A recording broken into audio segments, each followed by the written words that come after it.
What we're gonna do right here is go back, way back. Going way back till the early days. Got the red stuff. Money days. You know how. Give it, party people, something funky to listen to. Y'all ready for this? I'm going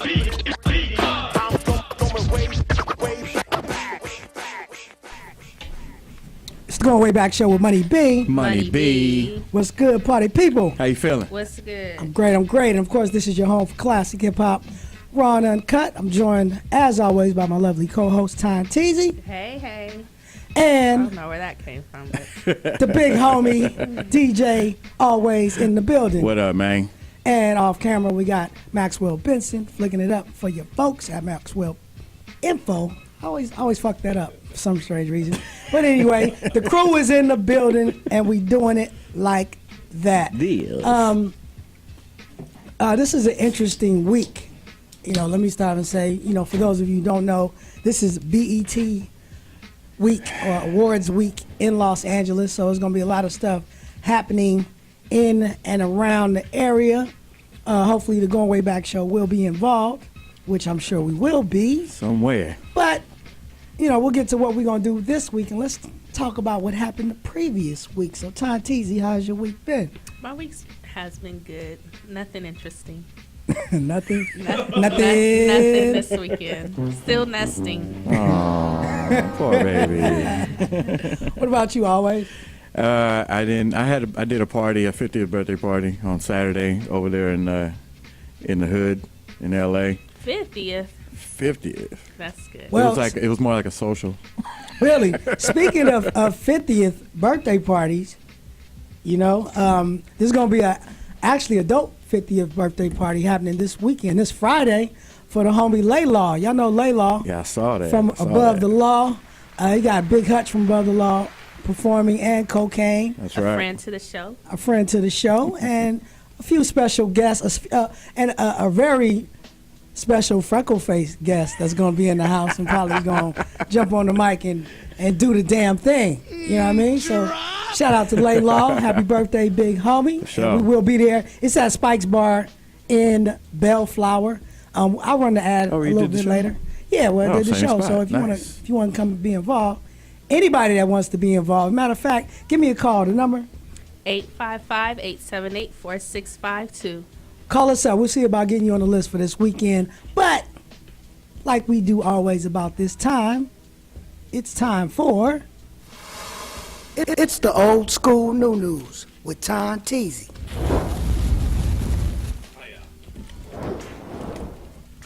Thanks, man. Okay, so let's start this week off with Dr. Dre. A couple of weeks ago, he was at the Sky Bar in West Hollywood at the Montreal Hotel, where he left the waitress $5,000. Say what? A $5,000 tip.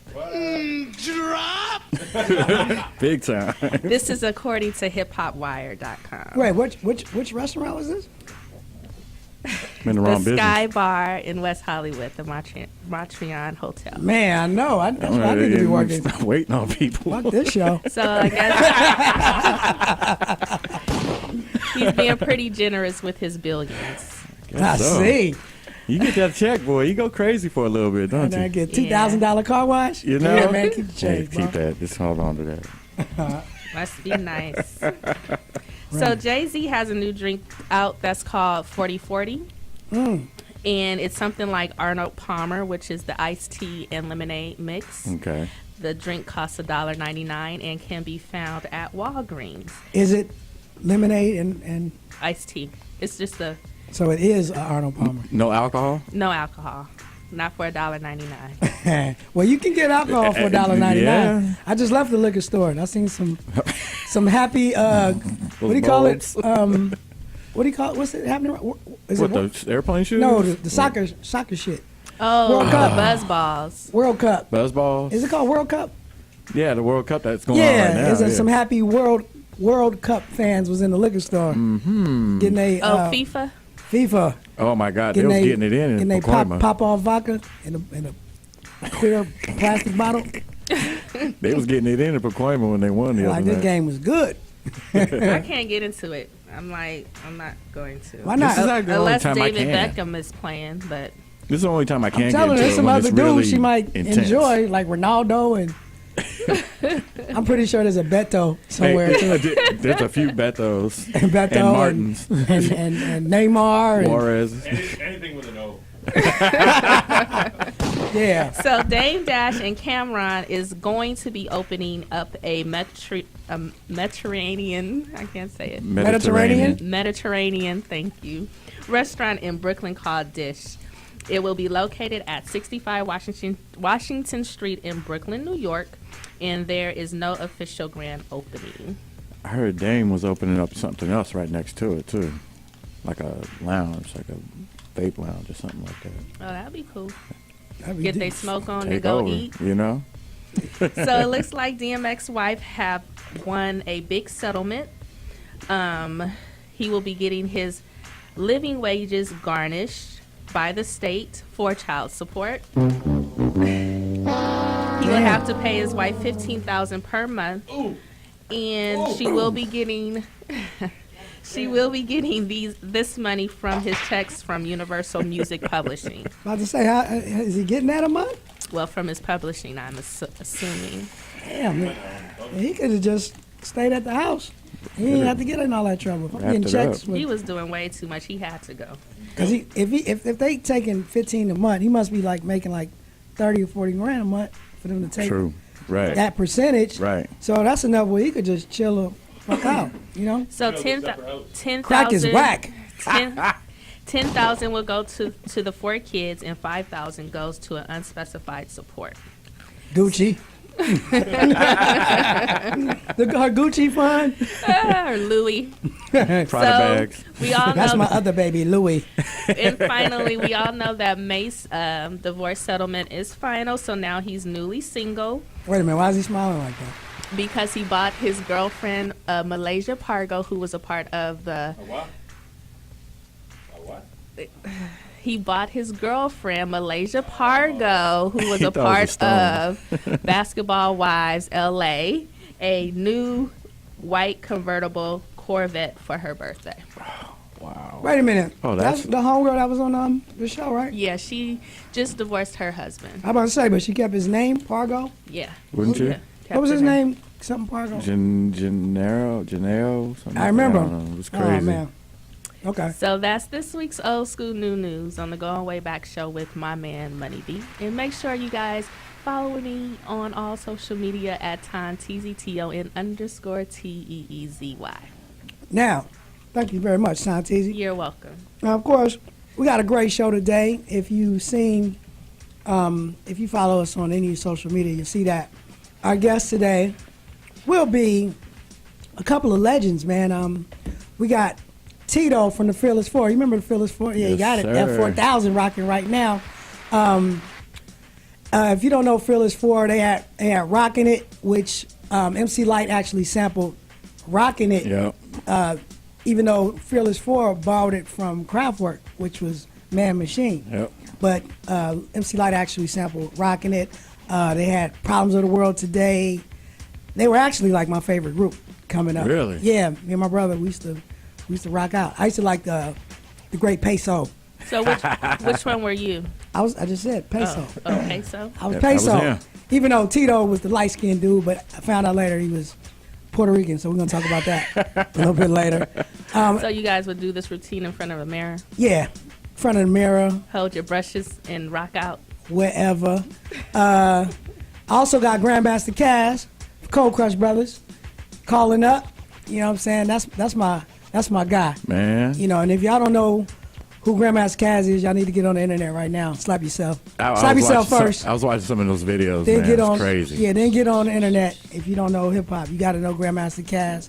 We'll be talking to him a little later, and I also have video clips from an interview I did with DMC of RUN-DMC. Very interesting brother. You know what I'm saying? He's an animated dude. So it's Yes. actually it's actually a 3 or 4 part interview that I have, but I'm going to play two parts of that. Okay. You know, check Nice. it out. Very informative. And you can catch the full on the podcast, right? And you will be able to catch the full interview on the Going Way Back Show YouTube channel. So we're going to take a break, and when we come back, we'll have all these great guests dropping some dynamite knowledge. If you want to call up and holler, the number 855-878-4652. right here on the Going Way Back show with Money B. Money B. That was the Fearless Four, and believe it or not, on the phone right now, I have the legendary, devastating Tito in the building. Tito, what it do? Yeah. What's up, baby? What's up, man? How you doing? Everything is good. Everything is good. Still grinding, man. Pardon me. I know I was supposed to call 5 minutes earlier, but, yo, I'm getting so many ticket calls right now for this event, man. I got to get the paper while it's there. You know what I'm saying? Yeah, you're right on time. So let's jump right into it. Tell us about this big event you have coming up on the 28th. All right, well, first off, it's our fourth annual joint. It's something that I've been doing for the pioneers and the legends and the cats that opened up the doors and those platforms, man. As we were speaking on my show, I got the awesome two that I'm honoring this year: Black Rob, Cheryl Pearl, Chill Rob G, Chub Rock, Cool DJ AJ, DJ Cheese, Easy Lee from the Treacherous 3, DJ Eclipse, Grand Wizard Rashim, and Mercury. We talking about Grand Wizard Theodore. We talking about DJ Lance. We talking about DJ Scratch. Yeah, we putting the ad on the screen right now. King. We got Donald D, DJ Wiz from Ken Plate, Dress from Black Street, Dynamic 3, Easy Mo B, Freedom Williams, Funky 4, Glamorous from Juice Crew, Grandmaster, Kevski, and Grand Mixer DXT, Jesse West, JD Roll from the Boogie Boys, and Choski Love and Kango Kid. That's just one half of the show. So how's you gonna get all of these cats performing? That's a lineup for your ass.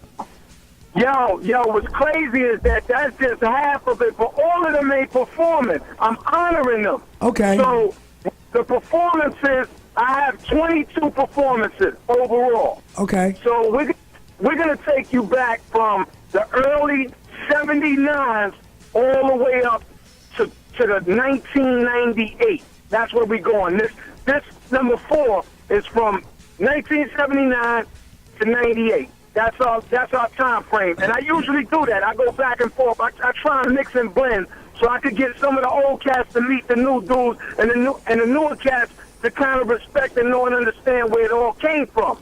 So that's what it's really about, providing that platform so they could mix, and hopefully, man, we could get something going like we spoke. You understand? Like we supposed to get on the track together. Me, you, Mikey D. You know, I'm gonna get Pinko from LONS.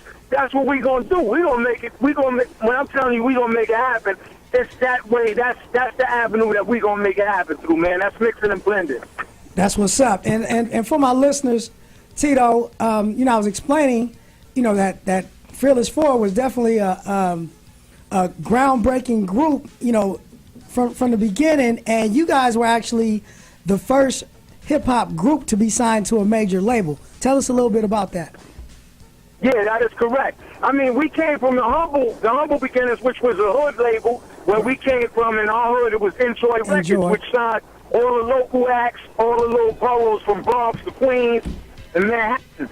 And that we went from being down with the Treacherous 3 platform and the Spoonie G platform and the Funky 4 and Mastodon and the Death Committee and Dougie Fresh was signed to it and a couple of other entities. We came from that label and then moved on to the major label, which was Elektra Asylum Records under the Warner Brothers umbrella, which is Warner, Elektra, and Atlantic. Okay. And we not only became the first group to be signed to a major, but also with the first video, first rap video that was actually shot professionally. So you have a whole bunch of different I would say like avenues that we opened up. And as far as Latino rap, I was the first lyrical Latin on wax, straight up. Right. So and now you got all the entities. I don't like I can't say that we was the groundbreaking group. We was just the group that got that break based on our hit record Rockin' It, which opened up crazy doors. We was on 3 major stations. And our surroundings around the metropolitan area, which which reached Connecticut, which reached Long Island, New Jersey. I think it was parts of upstate. That radio station covered. So when they found out that we was #1, we held the spot for 6 weeks on 3 major stations. Right. So they wanted to talk to us. The majors was willing to take chances with hip hop. So yeah, man, I'm glad we opened up the doors, man. We was the platforms, man, that Frankie Crocker actually gave us. One of those bigger platforms for us, which was an R&B crooning DJ that wouldn't play rap like that, and we was one of the groups that he broke. So that's big in New York radio. That's what's up. And then I noticed, and I believe the video that you were talking about was "Problems of the World" today. We just played that video, and I noticed in the credits that it was either produced or co-written by Curtis Blow. Now, Curtis Blow, he was the first. The first singular rapper to be signed to a major label. Did he have anything to do with your deal, or was that just by coincidence? No. Actually, Curtis Blow was part of the brand as well because he actually put it together with Davey DMX, Reed, which is the original Davey, DMX. Davey DMX from out of Queens, who's done work with LL, with RUN-DMC, with Houdini, and a lot of other groups. He laid down a foundation and printed it for us, for the feeling. Okay. And Blow was part of that team. Mm-hmm. Curtis Blow was able to see the big picture. He's like, yo, these dudes is hot. I definitely want to get, I want to get involved with them and get them out. And at that point, he's like, ain't too many cats signed to a major anyway, and we had a budget. So that made it double the, It was not only good just that we friends, but more or less like it was better that we had money, for him to get paid with, as well. So that's how that came about. Okay. We was introduced through Mr. Magic. God bless the dead. One of the first radio disc jockeys who basically put hip hop on the map in the New York area. That's what's up. And then I have a question for you, Tito. Now, I always hear, and when I'm on social media and I just hear, I read the articles and I hear even like, the OGs like yourself, they always talk about the different generations or schools of hip hop. Can you explain, the different, because I know that, I hear golden era, I hear the Renaissance era, I hear this, I hear that. Explain what the different eras are of hip hop are, the time frames, and which one do I fall into?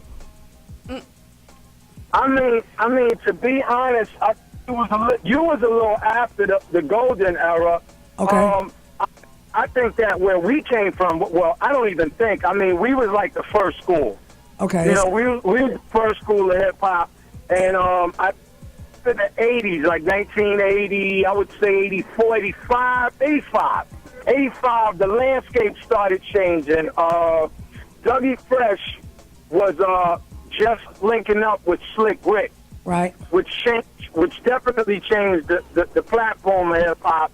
And Run-DMC was ruling in Queens at this point. Right. Like they wasn't just ruling in Queens. Yeah, they was kicking ass. Run-DMC was ruling. So what is that era called? That era, and that era was the I would say 85 to 89 or 88. Okay. 88. Okay. I'll say about 88. They that element was called the golden era, right? Okay. And then you had the 90s to 96, which was more started coming out of the camp where I think Bad Boys started I think in 91. And 92, 93. Started, bringing out artists. And I think we had artists from Tommy Boy, which was coming out. I think De La Soul and them. You had Slick Rick came out with his own album, I think around like late 89, something like that, 90, somewhere in there. So that was the second, the second wind of the golden era, like, you understand? And I y'all fell in at that point, had to been around that era. You know what I'm saying? So y'all caught y'all caught a good era. So we the And, golden era, second generation, kind of like. I would say that. I also had, I would say more, we could say second generation, but almost second generation, more or less. I mean, because to me, there's about 4 generations of hip hop. Right. So me. we got the first school, we got the golden era, and Yeah.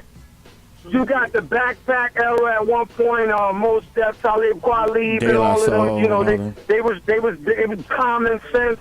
You know what I mean? Common. All of them, you know, was kind of making their mark as well. okay. And I think that was another era. You know, when the Erykah Badu's was out and all of that. It was good. It was good music. It was good music then. Nas and them was out.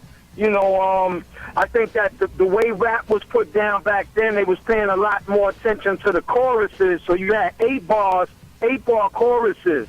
So that kind of summarized what that song was about. Okay.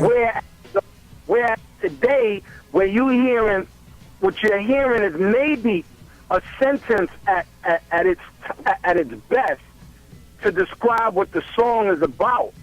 And the song usually is a freestyle off the top of the head about how much money, you know, cats are getting, what kind of broads we mess with, you know, you ain't about nothing if you ain't, you know that trap, all that, you know, like that kind of stuff, like. Right. Well, you know, I feel like everything that's being said today has actually been said before.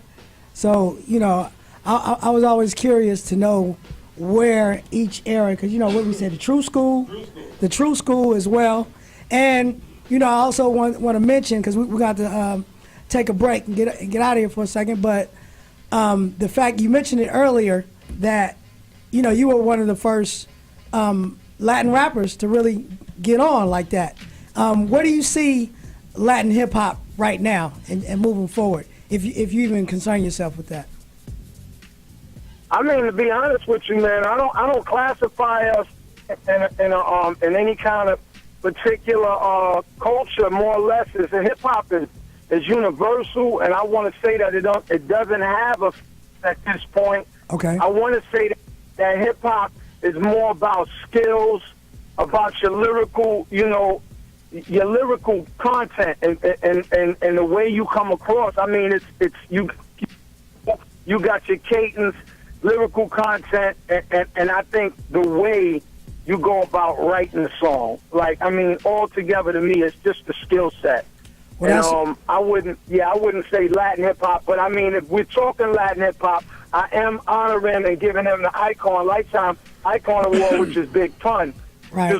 Just one of the Latin brothers that came out of that Bronx camp that created that avenue for nobody ever made or did those numbers. All right, you know, so, that pun did. Right, Tito. And Tito, I'm yeah. sorry to interrupt you. We got to take a break. So real quick, just really quick, tell everybody the name of the event and the date, real quick, and then we're gonna take a break. If you can hold, cool. But say the name of the event again. Say what? Say the name of the event and the date, really fast. All right, the name of the event is the Devastating Tito Teen Fearless Honors Part 4. Once again, Sha Rock is hosting, Grandmaster Kaz is co-hosting, and we also have it's at Mason Hall, 17 Lexington Avenue, 23rd Street. Okay, and we're celebrating Scratch's birthday, DJ Scratch. That is the phenomenal DJ Scratch. That's what's birthday. up. So get on out there and check that out. Devastating Tito in the building. Hey, man, I appreciate you hitting us up, man, and let's definitely link up. It's good.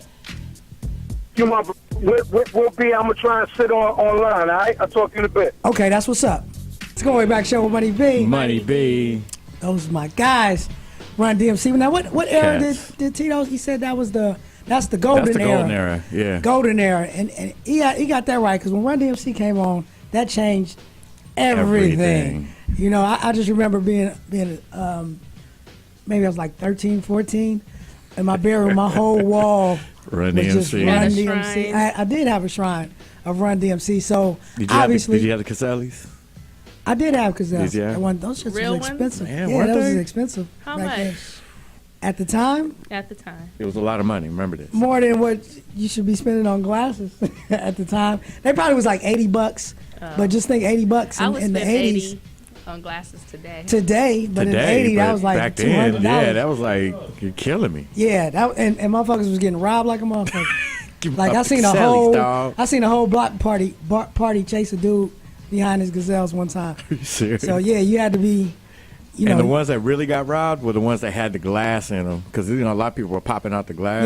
yeah, you had to be about it if you was gonna rock Man. them in the hood. So like I was saying, obviously, I was excited when I got a chance to sit down with our next guest, who is DMC of DMC. That's right, damn it. He did a show here in LA, me and Maxwell Benson. Shot it. We were able to catch up with my guy. We sat down for a minute. Now, like I said, it's a 4-part interview. I'm going to play 2 parts of it. Check it out. He has some interesting things to say. So let's run it, man. This is DMC, right here on the Going Way Back Show, Money B. Money B. Going Way Back Show with Money B, and I'm here with the legendary DMC. What's up, baby? DMC. I ain't seen you What's since going on? Hawaii. Since Hawaii.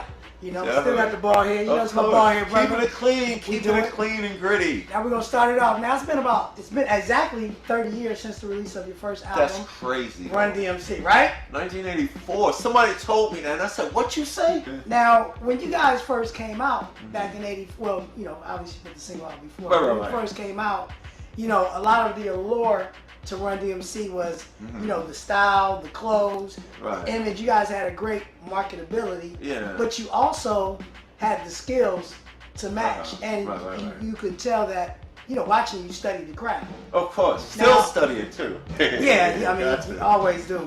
Yeah. Now, from your perspective, it seems like in this day and age, it's all about the image, and the skills don't matter as much. Right, So what it's are your all about thoughts the on that? image and appearance and the music, the content, the presentation, the art.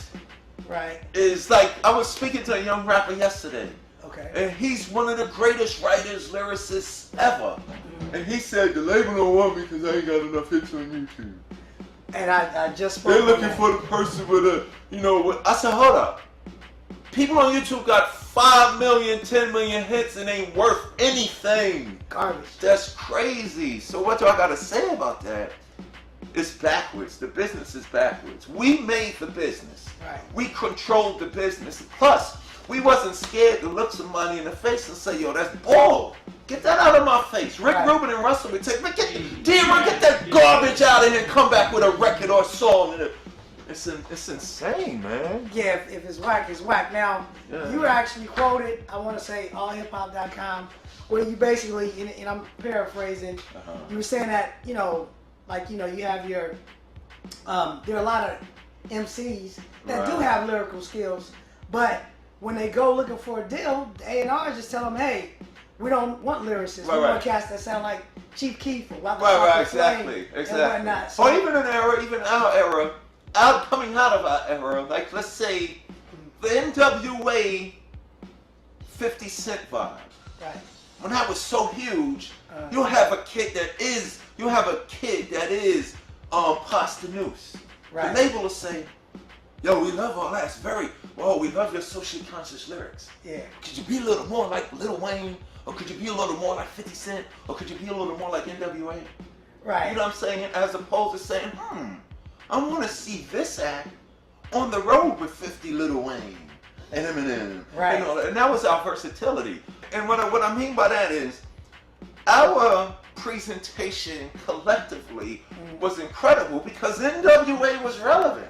Right. We just didn't need 50 NWAs. Nah. You want to see NWA. You Slick want to Rick. see De La. You want to see RUN-DMC. You want to see Slick Rick. You want to see Coogee rapping Polo. Right. You want to see Rakim. Right.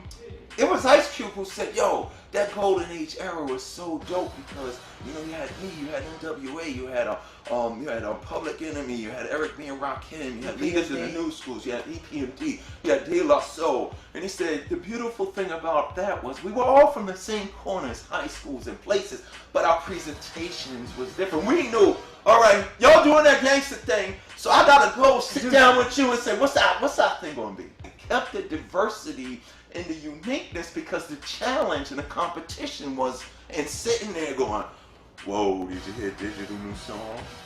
And it would challenge you to go home and be creative. Well, let me tell you something crazy about that is when Shock first came up with Digital Underground, he actually planned to be like a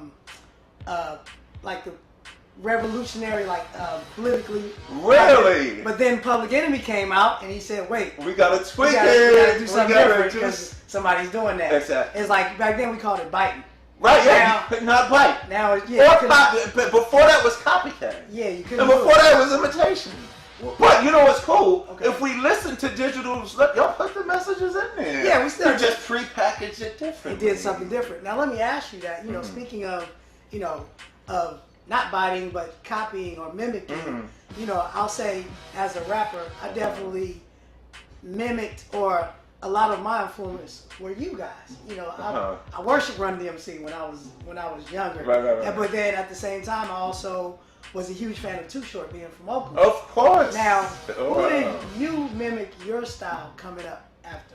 Who were the guys that you were like, yo, that's dope to me?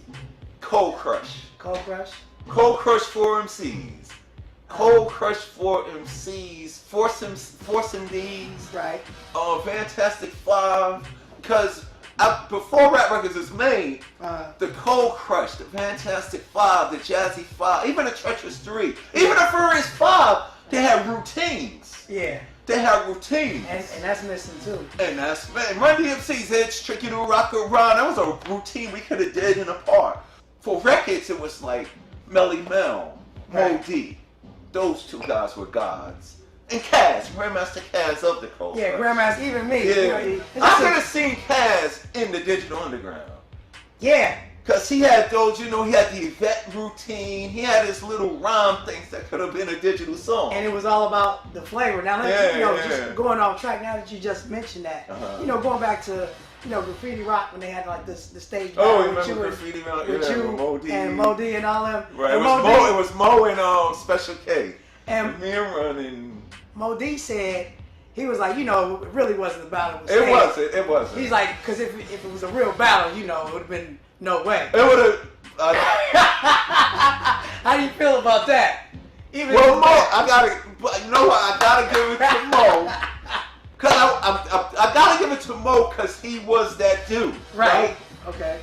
I wouldn't have known what to expect, but when I was there, I made that rhyme up while I was there because I was such in awe that I was standing next to Mo. I was shook. Yeah. I was shook.